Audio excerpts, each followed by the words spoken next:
Hello everyone and welcome back to a new video. In this video I'm gonna show you guys how you can use daytime running light on your Toyota Corolla. So if you guys want to learn how to do it, just follow the steps that I'm gonna show you.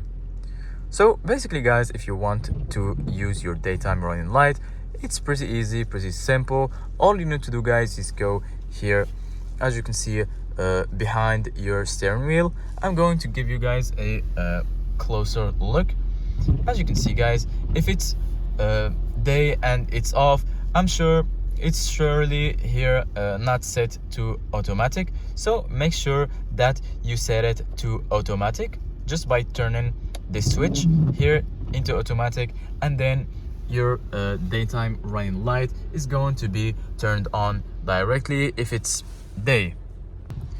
But if you want to control it manually, then all you need to do guys is switch here to the first option, and then it's going to be turned on.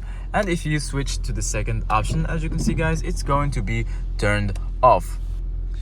Same thing for the long lights. If you want to keep it automatic, you can just click on the switch, and once it's yellow it's automatic.